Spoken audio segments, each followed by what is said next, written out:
Welcome to Moving the Rock. Whether sales is all you do or only part of what you do, the strategies and tactics of success can often feel split between two realities. You can become someone you're not to earn the recognition and praise of people you don't respect, or you can try to figure it out on your own, knowing you'll underperform your potential. We're here to offer a third way. The idea that you can't have success without compromise is just wrong. You don't have to compromise to win in the long term. You can play the game in such a way that you win in the short term and the long term. Through our hard lessons learned, we can shift your way of thinking and create a better way. I'm Chris, founder of SiteShift. And I'm James, founder of Florist Group. If you're tired of the status quo, we're here to help you move the rock on your career, your business, and your life. Welcome. All right. Wow, man. It's Friday. It's summertime. Ed, the sun is out. It's going to be a great weekend, man. I can't wait. It's not only sunny, but the temperature's dropping. It's not 94 and humid. Right, it's going to be like 85 today and like 75 tomorrow and sunny. So I'll be out on the deck, and you know what I'll be enjoying on that deck? A little cigar, a little vino, or a little absolutely libation. Love it. We have a special show tonight, and you guys are not recognizing Ed's voice because he's not Chris McAllister. It's Ed Porter, a good friend and a fellow interim sales leader, big thinker, sales nerd, and just all around great guy. And Ed and I are going to talk about some interesting topics that have been on the docket, but we haven't gotten to in a while. And before we jump in, Ed, I want you to just kind of give our listeners a sense of who you are, what you do, and then we'll jump into some cool topics. Yeah, great. Thanks. Happy to be here and talk shop with you. So I'm Ed Porter. I'm a fractional chief revenue officer. My company is Bluechip CRO, and I've been doing this for about 3 years, striking out on my own and working with different clients that have sometimes an array of problems or something very specific, but ultimately working with a lot of the revenue teams of marketing, sales, and customer success or customer experience. So that's what I've been doing for the past 3 years. My career has been spent throughout all sides of those. I got my start in the outsourced contact center business, understanding service and building that, and then also sprinkling in a little bit of the inbound and outbound sales. So I got my feet wet there in my 20s doing that, and then started through each different company, working with the different departments, building an inside sales team for a field sales organization, building a channel division for a software company, and then ultimately becoming a CRO of a company that got led to acquisition. And now I've been on my own for the past 3 years, trying to figure out this whole CRO thing and helping clients really understand the value in aligning these revenue teams. That's awesome. And for our listeners who might think, well, geez, James, aren't you and Ed in the same business? And it's interesting because sales is a complicated place, and there are thousands of levers that can be pulled to help an organization out. So even though you and I are in the same world, I feel like you and I could work really well together side by side, just given the differences in our life experiences and our desired focus and so forth. Yeah, there's a lot of compliments, and that's what I think is important about really sales. Sales is just a portion of it, but when you look at the bigger focus in a company is you're trying to get revenue and trying to retain and grow revenue, and they're not competing priorities. They should be aligned priorities. So what I think there's a lot of, we talked about this last conversation, is if we were to draw a Venn diagram, we would start writing down, like, there's a little bit in the middle where we'll overlap, but there's plenty that you do that I can't do, and there's plenty that I do that you don't want to get into. So like there's a really good complementary offering here that I think as we've become friends and continue to talk more about this, is getting excited to get an opportunity where we can both really hit in our respective areas and really help clients. So I'm excited for that. I certainly don't see it as a competitor. In fact, I think a lot of things that I've learned from you and a lot of the stuff that you've done in your business for a while, I had you speak at one of our AAISP chapter meetings about collecting wins and what that means, and I think the viability in that and how that makes sense. So there's a lot of overlapping with us, but there's more differences, I think, where we become practitioners in certain areas for sure. Yeah. And I love the fact that we're both very entrepreneurial getting involved in angel kind of activity, angel investing and things like that. It keeps the saw sharp, and it also kind of demonstrates that we're not just theorists, right? We get in, get our hands dirty, roll up our sleeves. And man, I'll tell you, all we have is time. And if you're not spending your time on the things that get you jacked, then you're wasting your time, right? And I just feel like you and I are really keyed in on the things that get us going and that we love to do. Yeah, very true. Very true. That's really cool. So I thought today what would be neat is to talk about this idea of sales problems, but sales problems that we've discovered that really aren't sales problems. I'm really intrigued by this topic that you suggested. And, so often when we get into, we're called for help, but oftentimes the work we do has little to do with the scope that the CEO originally thought. So I'd love to kick it back to you and kind of frame for us kind of when you think about sales problems that aren't really sales problems, what comes to mind first? Yeah, I think it's a high level, like think about going to the doctor and you're sick, you have an ailment or something like that. And you kind of go down this path, like I have a sore throat. So you're going to go to the doctor. And if he or she were to just take your word on that, they'd probably tell you to go get a lozenge or go get some throat spray. And, if it doesn't go away in 3 or 4 days, give me a call.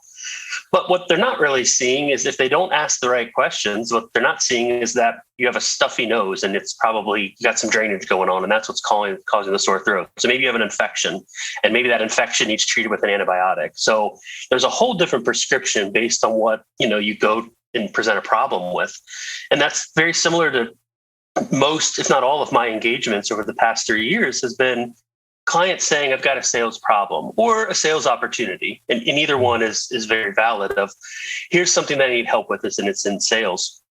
And in every engagement, I believe it's been every engagement, it's rarely a sales problem. And it's an opportunity to really understand the customers you're serving today. What reasons are you serving them? Why did they buy from you? Why do they continue buying from you? And then are you going to market and sell to those types of customers? And if not, then there's a complete disjointment. So we get into using your customer base today, getting the data from them, taking that to marketing to have them go find buyers like that, and creating content that aligns to those problems, and then getting sales to take that baton from marketing instead of creating their own messaging and creating their own content and not using anything from marketing, use the stuff from marketing. And now we got this whole aligned approach. So while in the surface, there's a sales problem, but the solution lies often in one of those two teams is that sales is having to go at it alone. And that's the problem is use what your customer service team, it doesn't matter if you're small or big company, use what your service team is doing. They're the ones closest to your customers. Take that information and market to it, and then get sales aligned to the same message. So I wind up going in, and those are usually the first two departments I work through. And we start asking those questions of why have your customers purchased initially? Why are they continuing to buy? And those reasons can be inherently different. And then how do we figure out that true persona, the true ideal customer profile, and do they really have it locked and loaded? And is marketing supporting that? So that's where, is sales really the problem? Maybe not. Maybe sales is just the sore throat, but we don't know really why the sore throat's there. And we got to go into, is sales going down the right path? Are they using the right tools? And are they being supported and enabled properly from their respective peer departments? Right. So the problem can show up as we missed our quarterly number, or our margins are shrinking, or deals are taking longer, or the pipeline isn't full. And those might be the triggers that start the conversation. But typically you got to dig. And so what I heard you mention, though, if I could summarize what you said, I heard you use the word align.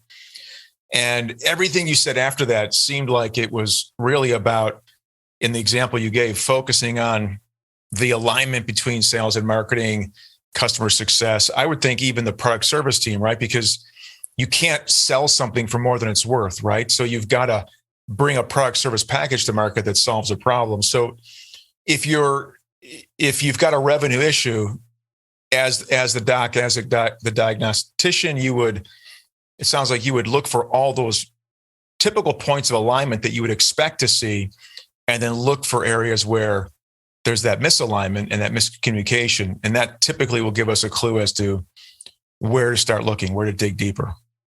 Yeah, very true. Because again, if the sales team is siloed and doing their own thing, I often ask, how are you prospecting? Are you going cold? And if you're going cold, what are you saying? And how are you saying it? Are you using tools? Are you using sales engagement platforms? Are you using LinkedIn? But it ultimately comes down to, what are you saying in those messages? And what are you saying on a first conversation? And if a lot of that stuff isn't driven or supported by the marketing content that you have, then you're completely siloed. So then marketing's trying to generate leads that probably aren't converting. Maybe there's an MQL number, but it's probably not converting to a customer. Now we're starting to look at some of these disparate problems. And then we'll start asking the question of, well, if sales is recreating their own messaging, not that I'm saying that that's wrong, but if they're going at it alone and having to do it themselves, right, how are they validating that what they're saying works? Are they running A/B tests? Are they running any kind of experiments to say, is this working and resonating? Otherwise, you have very high customer acquisition costs, very high and very long. So to your point earlier about some of these indicators, when they miss a number or they start to see close rates go down in the single digits, these are generally some indicators of some other problems. Then you start dissecting, and how far can you peel that onion back? And it comes down to all these questions that you want to answer to say, are we really targeting the right person? Are we really targeting the right company? Can we actually solve a problem that they have? Or do they have a problem that they have no intention of solving? Then we're barking up the wrong tree. And of course, our MQLs are going up. And even at times our SQLs are going up, but our close rate's going down because we don't really have a chance of closing them.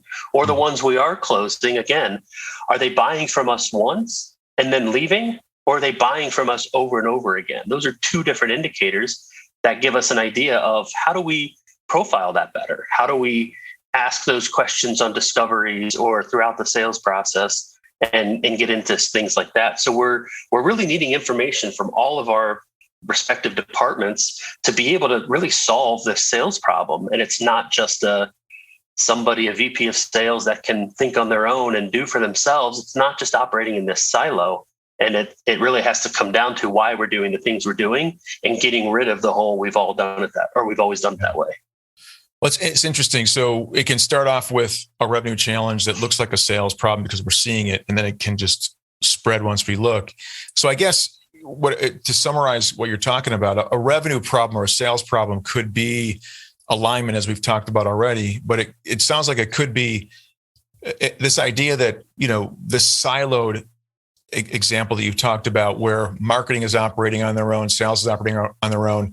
They're led by VPs that maybe don't understand each other, maybe are resistant to collaborating.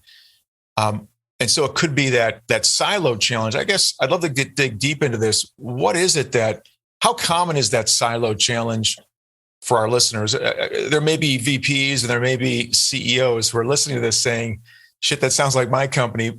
Should they be shocked, or should they be kind of like,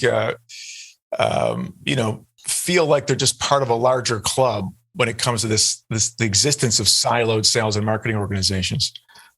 Yeah, I believe it's common, and that doesn't always mean bad. Yes, silos are challenging, but it doesn't mean like we're in this sense of urgency. So inevitably, as a company grows, that's what happens, because when you're starting off, you got one person wearing a ton of hats, and then you are big enough to be able to support somebody else wearing another hat, and you go. And that's just natural part of growing pains. The idea of alignment and why that's important is, like what we talked about, is being able to partner with each other. So why doesn't it happen? Often it's not like a direct, like, I don't like James, he's the head of sales, and I'm not going to talk to him, and as if I'm the VP of marketing, like that rare. I mean, yeah, sure, that happens, but that's really not an indicator of what a common problem. A common problem is this: as things grow, people start separating, and then marketing has their own cadences for team meetings and team huddles and, working through projects, and sales gets in their own groove of huddles, and you just get into like running teams within your four walls. And the only time maybe you interact with everybody, especially now being in a remote, more so environment, the only time you're really interacting is it's relying on the CEO or the leader to bring everybody together. Maybe that's a weekly leadership meeting. Maybe that's a couple huddles. And sometimes those huddles are just a diary of what I'm doing. And that's it. And if there's no collaboration after that, there's a missing component. So I think naturally as a company grows, these silos are inevitable, but then it's how do you try and bring them back and wrangle them back in? And I wrote a blog article on this a couple of years ago on, it really is an easy fix. And the easy fix is just communication, and it's talking, and it's getting people entrenched and talking to each other. I've had marketing leader come into sales meetings once a week and get the marketing leader talking to the sales reps about here's what's going on, here's what we're planning. And then I encourage everybody to be vocal. And hey, are there things they're doing that you think is stupid? Like, let's talk about it. And then I do the same thing with customer success. Customer success leader comes into a sales meeting. Sales leader comes into the marketing meeting, or if the marketing company has an agency, get the sales leader or the customer success leader in there engaged, and at least have them be part of the observation crew, and then get that perspective. So that's where it starts, is just get this integration of people talking throughout these channels that already exist of team meetings or huddles or whatever the case may be. Have them start as an observer, and then or give them a plate to start stacking, and then give them some time in a meeting to start talking. That's where it starts, because then ideas flow from there. And then it becomes, well, hey, let's brainstorm, let's debate. And it's wonderful. Let's do a separate meeting and let's talk about it. And that's how things get going, perspective starts going. And that's really the integration of starting to solve that problem, is getting everybody talking to each other and understanding what's going on. We don't have to agree, but at least we can understand why things are happening. And if we feel like sales is going at it alone, then marketing and customer success can be there to support. If we feel like marketing's touting too much on brand fluffiness that isn't really resonating with buyers, then we need to show that. And we can say, here's the MQLs that have been generated from these types of resources, and they close loss for this reason. And this is the average sales cycle of that close loss deal. That's proof right there to say, marketing, you're not generating leads. And that's a function, not the only function, but it's a function of marketing. So I think that's the solve right there is silos will happen, embrace it, but then work to minimize it. And it's just a difference of being reactive or proactive. Sometimes your house is on fire and you got to go figure out a way to put it out, and that's fine. But other times it's not. And it's harder to see when the teams start to get siloed. And if things aren't burning, it's very tough to see. And then in that case, is it really a problem? Maybe not. And that's okay to a point, as long as the buyer isn't put in the middle and the buyer isn't confused on the marketing that's going out there and the solution that you're actually providing. As long as that's not confusing to the buyer, then that's okay. But if it is, and you have some competing metrics, then that becomes very problematic. Right. Well, you mentioned metrics. I think this idea of fostering communication, right? It's a huge challenge. And we always say that when you knock down a silo, you create a pipeline. And that's the image we ultimately want to have in our minds. And I'm a little bit more, I think, aggressive than you are in terms of the problem with silos. I want to get rid of them, right? I think the challenge, especially, when you think about, I use the phrase sales and customer facing teams. I feel like in most organizations, because and I think you talked about this specialization, right? As we grow, we become more specialized, and that specialization fosters independence, which fosters that siloed operation. But what I want that to be specialists on the same team, quarterback versus wide receiver. I mean, you on the field at the same time, you have different expertise, but you're still trying to put the ball in the end zone. And so this idea of communication and what can bring us together, it seems, and you mentioned this at the end of your conversation, I think a big supporter of focusing conversation is data. And when there is data, we can eliminate the blind spots. We can get rid of the shadows. We can step out from behind the shadows. We can stop asserting opinion and arguing about opinion and what my experience tells me. And we can look at the numbers and just say, okay, great. How do we distill this argument, this conflict of an opinion down to something very basic? And then we actually look for the opportunity to identify data that can be and metrics that can be shared across teams. So instead of marketing owning the quantity and quality of an MQL, a marketing qualified lead, can sales take ownership of that as well? And can they work together to optimize that metric? Yeah. So the interesting part about data is we all ask about it. We all know it's there. It's just a matter of, are we using it for good or evil? And there is a difference, because interpretation of data isn't always accurate as much as let's look at what it says, not let's interpret its meaning. And I think that's, again, the biggest difference. And what I always like to say to kind of prove that point is if I'm outside of a library and I'm asking people, hey, do you find value in the library? I'm going to get terribly skewed results if I'm trying to use that, even a valid sample size, to represent, 72% of Americans think that the library is valuable. And maybe there's a degree of variance there, but still, it's a convenient sample. So don't interpret what the data says, but just start with gathering it and having that practice. So now we're getting into this whole, what is the data telling us? And more so, that serves as an experiment testing to say, is our assumption correct that this is happening? We've collected this, and our assertion is that customers of this industry at this size revenue numbers are suffering from these problems, and these are the customers we're solving. That's a great profile. Not to say we're going to build everything in our army to support this, but we're going to go test it. And we need to then take that to say, are we right or wrong? And let's go. So there's also this difference of your buyer. Even if you have one persona, you're going to face buyers that are different. Ultimately, they're either going to have similar problems, but a greater emphasis on different problems to solve. So I may have a certain problem, but I'm not in solve mode right now. So I've got to solve some other things. So my message or that timing becomes irrelevant. Maybe it's still valuable, but it's just not valuable right now. Right. So I think the data has to be used to go look at and build a foundation and test against. But you're right. Without it, what do? You're flying blind and you're throwing a dart at a dartboard and hoping it sticks somewhere.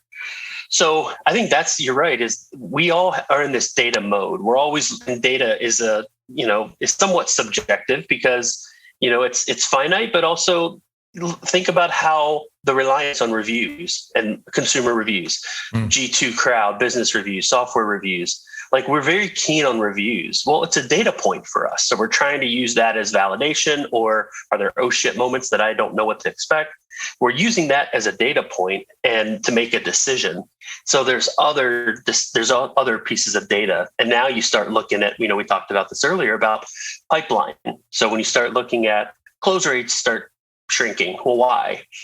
Tendency, we look at, let's look at all the closed lost deals and let's look at why the lost reasons. Great. I'm not saying don't do that. I'm saying do that. But then we can start looking at why. Is it a sales problem? Maybe, maybe not. What if all those leads came from marketing? And what if it all came from downloading one white paper? Mm-hmm. Can we make the assertion that, hey, that white paper download probably isn't a lead generator? It will give us some leads, but it's not generating anything. Numbers versus quality, right? There you go. So now we're getting into this. What does the assertion of that data mean? But we need to go down that path to operate under that mechanism to say, let's go test something. And here's a theory. Like in science, it's a theory. Now let's go test it. It's in the testing that determines, whether it's valid or not. Yeah. And, this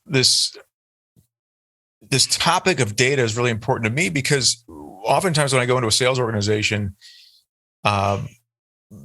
is it a sales problem or isn't it? Sometimes it is a sales problem. And sometimes, the sales team is structured in a way where, as you've mentioned, when organizations get started, they hire heroes to go out and do the job because they don't know how to sell yet. It's brand new. Let's hire a hero, or maybe the CEO is that hero that goes out and stakes the claim in the marketplace and figures some things out. And over time, we just continue to hire these individual contributors, and we fail to unify them, for example, on a unifying sales process and methodology that allows all 10 of them, for example, to optimize the same process.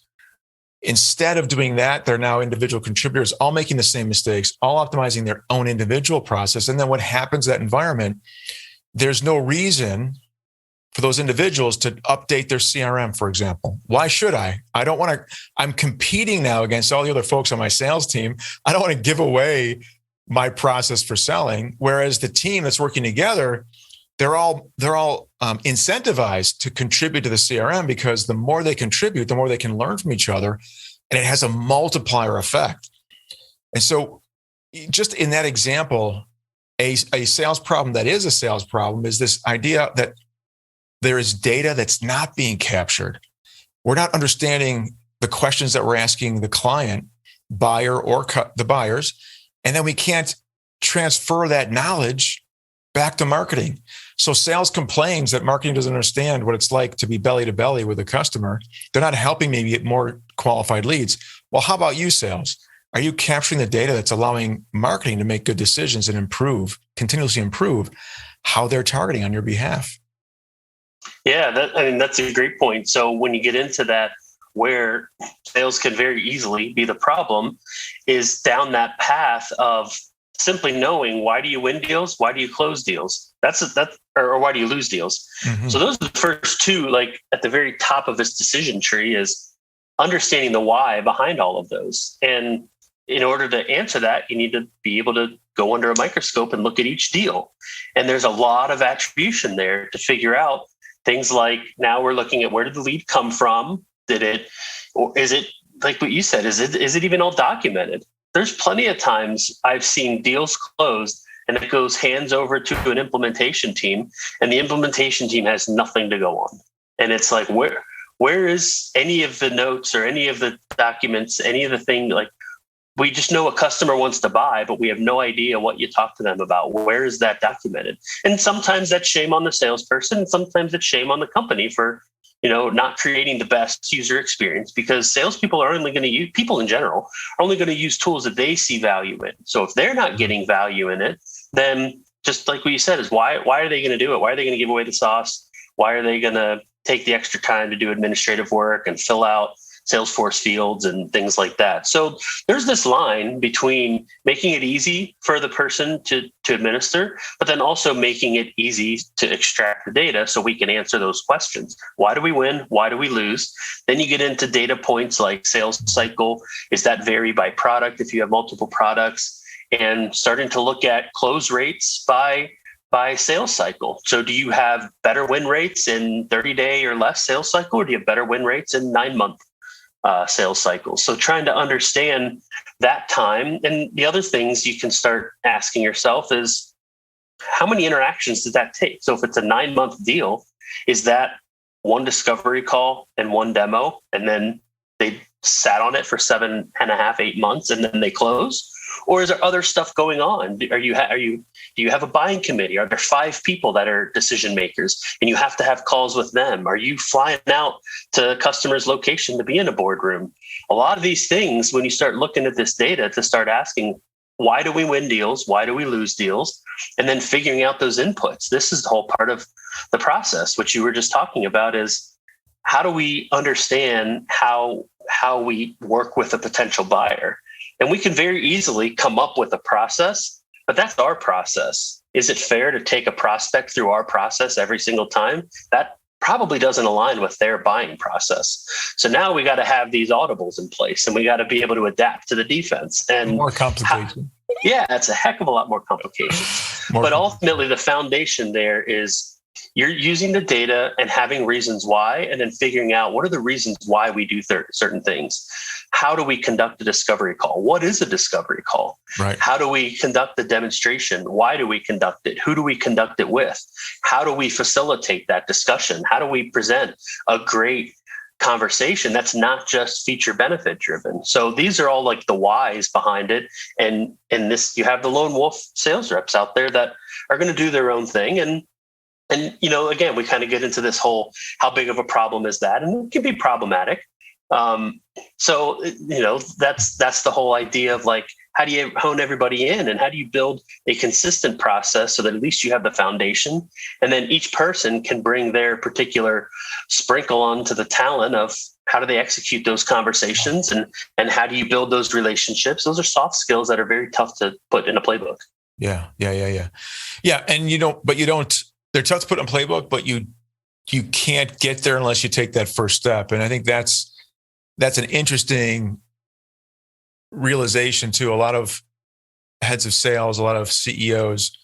The problem can look so big that it feels like there's not even a value in taking that first step or even investigating what could be done. And I think, you never know unless you jump in. It's really just a matter of facing the challenge with a high level of curiosity and rallying against complacency, right? Which comes back to a cultural dynamic. And I guess one of the things that I'd like to get your opinion on is, when is the sales problem not a sales problem?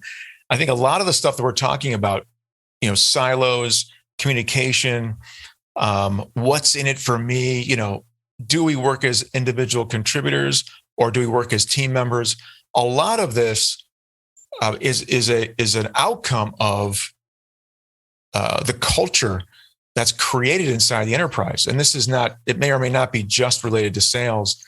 There may be a sales culture, but there may also be a larger culture that's indicative here. How do you kind of, let me ask you this. When you recognize that there could be a cultural challenge, what clues do you look for? And then how do you raise the challenge with a founder or a CEO?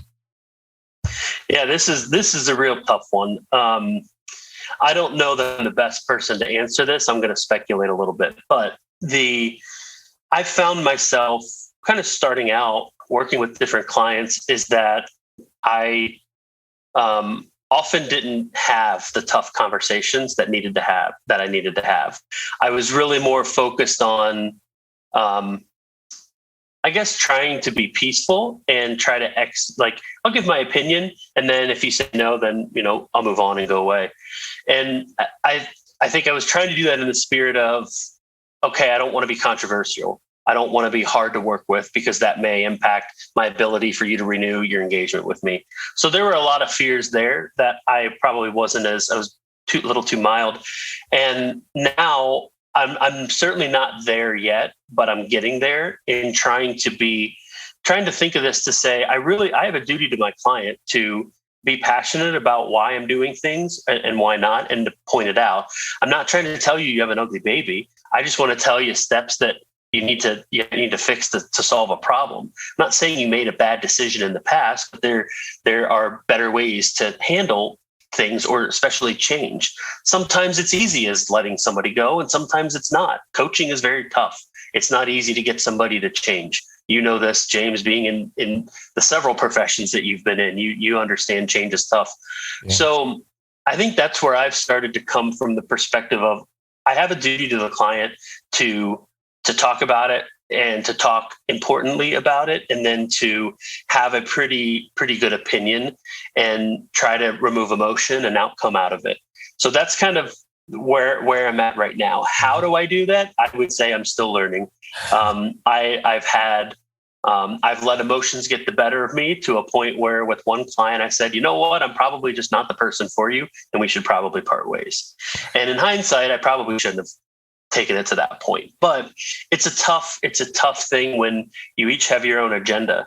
If somebody's trying to fight their position and I'm trying to fight my position and we're not aligned, it's not easy having that conversation. So all I can really say is I've recognized this as an area that is probably a skill many are working on is how to have productive conversations at times of conflict, and then how to impose the, hey, I think this needs to change, or I think there's a cultural opportunity here to fix, or this really needs to be addressed, and start going down the path of, again, we're on the same team, we're not opposing forces. How do we fight for the same goal and get there differently?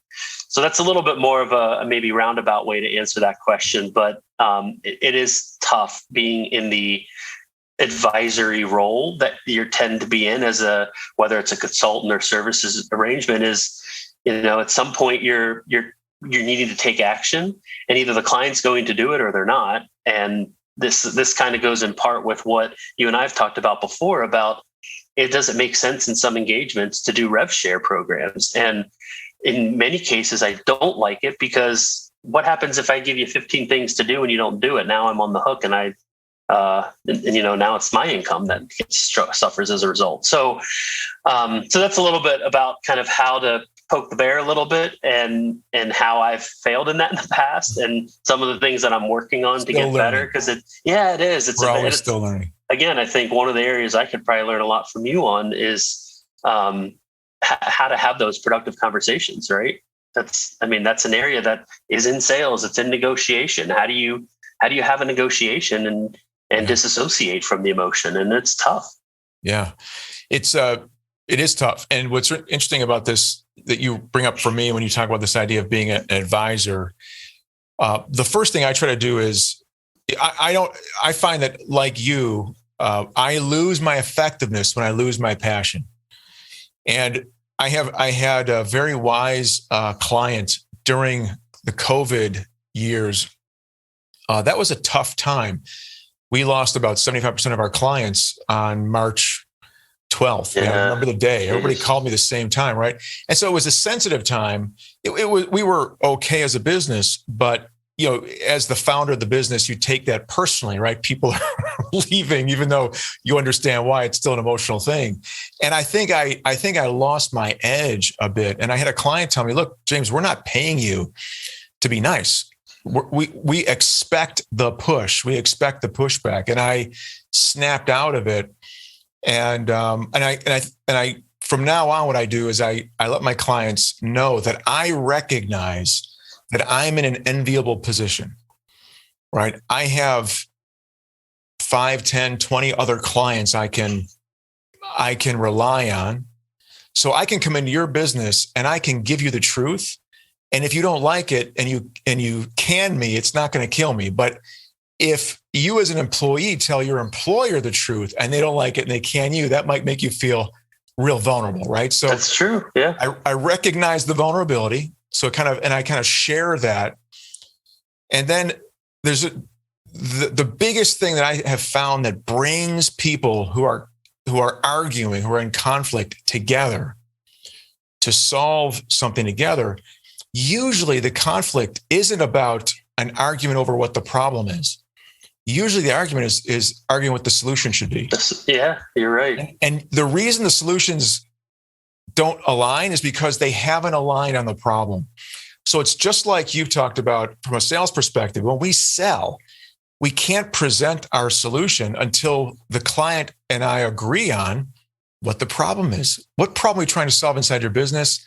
Then I can give you the solution, give you the pricing, all that. Same thing at work. What problem are we trying to solve? When I just ask that question in the context of a conflict, what problem are we trying to solve? Man, that's when we get constructive. That's when we get to hear, because you know how it is, brother. Two people can look at the same exact scene and interpret it entirely different ways. Add 3 or 4 people to the mix. Well, is that not the basis of religion today? Is like it's interpreting a lot. Like everyone has their opinion. They all have the same book, right? Yeah, absolutely, it's the same book. And you're right. I think interpretation is that art is very much the same way. I look at art and I see value in something, and someone's like, that makes no sense to me. Others, I'm like, I don't get it. Why would you pay $20,000 for that?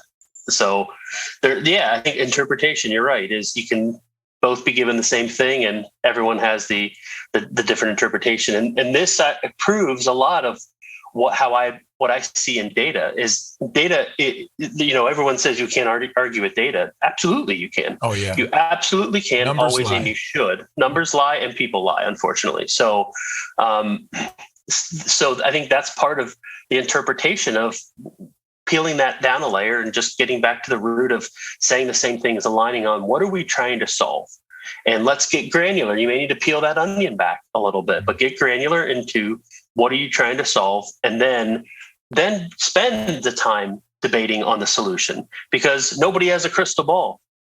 I mean, we're going to have to figure out a solution, and we're going to have to try, and we're going to try and use our best guess on what works best. So yeah, I'm with you there. That's a great call out. So as we bring the show in for a landing, I don't want to leave until we talk about this last point. There's this idea when we walk into organizations where people don't want, or they resist the help of an outsider, right? Somebody that comes in from outside the organization. Somebody who's curious, enlightened, who's been through the process before. If they're working with a good practitioner, they'll recognize the benefit of having somebody from outside the organization take a fresh look with a different set of eyes and get value from, hey, what do we look like to you? What do we look like based on what you've done over the last 30 years? And a lot of folks resist that, but oftentimes that's because their boss, right, hires them. And this may have to do with culture, I guess, a bit, but their boss hires them and expects them to know everything. Hey, we have a challenge on the sales side. Well, that's why I hired you. Fix it. Yeah. It's like, and so you have to wonder, when CEOs join, mastermind groups, when they call their board of advisors and they get the help of a pool of trusted advisors who help them navigate uncharted waters, right? Because growth is the mastery of change. If I'm growing, I'm going to naturally step into areas I've never experienced before. How often do you run into, and this is just something I rail against, professionals in the sales and marketing space who are expected to know everything. They're expected to know this. Why do you need help? Yeah, I would say I've run into that both inside and outside client engagements. And I was actually just talking to a buddy last week who is living in this world today. He's working for a company relatively new to him, new employee. The company's been around for a while. He's the first real sales hire. And how does he get resourced to do things? And he's spending a lot of time doing different things, and it's tough. And that was the response that was given was, well, we hired you to do that. Why are you trying to bring somebody else in? And it's like, okay, well, we got a decision to make. We can either assume that as a single salesperson, I should and can do everything, but that could also, number one, take a lot longer. Number two, I'm going to have certain things in that skill set that I'm better at and worse at. So if I'm expected to do them all, there are inevitably things that I'm going to perform poor in. I'm not a master of all. Nobody is. So, he just told me this last week. And now so that's outside of clients. And inside clients is the impetus of two things. One, that the CEO knows everything. And it's unfair to say, in order to be a CEO, you have to have been a sales rep, and you've served customers, and you have to be an engineer, and you have to be a finance person. And no, you don't. That's impossible. So at what point do you hire people beneath you that specialize in these areas? And you keep going down this path. So I would say I've had several clients that are very, very willing and able and understand that they need to resource people. And then there's plenty that don't. So I think there's two parts I want to talk about real quick. And I think I talked about one and kind of the apprehension to think about, it's under your purview. That's why I hired you. I'm not going to give you tools to go hire another sales trainer or to bring in a technology to do something that you're supposed to do. The other avenue is is the employees as well. And how do you come in as an outsider and work with them? Because there's a little bit of that resistance too. And in both scenarios, in both of those cases, I try to operate from a position of enrollment. And I learned this years ago from a former boss that he didn't tell me this directly, but he did it by demonstration and showing. And I learned from him that how he asks questions and talks to people is how he's enrolling people in his decisions. He's a wonderful coach, great coach. So enrollment is, you don't have to be somebody's direct manager and just say, hey, go, you have to do this because I'm your boss. Enroll them in the decision-making process, enroll them in the thought process, enroll them in the potential decisions, enroll them in getting their buy-in into making these, things happen. And that's how I've been able to, at least I believe, I've been able to lower the wall of resistance in different teams that I'm working on. When I go into a client, it's rarely that I'm working just with the CEO. I'm often working with all their revenue leaders. So it's a lot of getting to know them a little bit, knowing why things happened or how things got to where they are. If you had a magic wand, what would you fix and solve and why? And getting into that point and trying to use that information to build better cases. So I have an idea, but I want to enroll them in the decision-making process. So I think the enrollment of how you have conversations with people, whether cross-functionally or direct hierarchically, is how you start to mediate some of those, whether it's a CEO or whether it's other leaders on your cross-functional teams. I think that's the big one. I love that. I didn't know where you were headed with the word enrollment, but the word I use is modeling, right? So if you want people to behave in a certain way, show them, treat them that way, and you'll model for them. And that's a huge way to affect cultural shift. It's simply by the decisions you make and the actions you take. Those create the outcomes. And man, yeah. But what a great tip!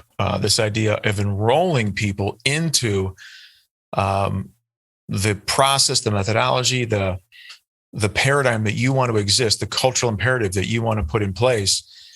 It's really interesting to me that how many people out there really don't know what cultural imperative they want to employ. Like they just get up, go to work and come home and do it again. And we're not really thinking about how do my behaviors affect other people, affect the team, affect the organization, affect our effectiveness, determine whether or not we can or cannot achieve a number, right? It's really interesting. Yeah. Again, it goes down to the whole why. You're peeling back layers, asking why a million times. And at some point, you're going to get to the root of that decision. And that should serve the basis of how you got to peel down and then you got to build back up. Right. Well, and as we wrap, I think this idea that sales is a team sport is one way to look at this, but, growth, business, organizations, success is a game of probability, right? Whether it's in business or in life. How do you improve the probability of your success, of achieving your objectives? You increase that probability by working closer together, right? Recognizing that a sales problem probably has far-reaching effect throughout the organization.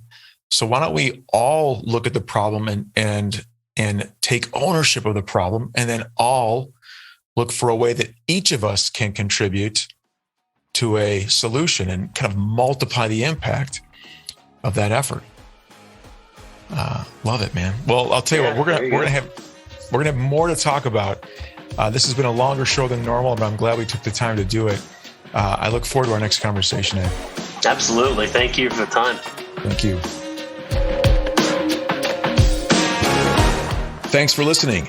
If you learned something or were inspired to try something new, please rate the podcast and share this episode with someone you know. If you'd like to learn more, visit and connect with me, James, at florissgroup.com, FLORISS group.com. And if you want to connect with me, Chris, check out SiteShift, SIGHT shift.com. Peace.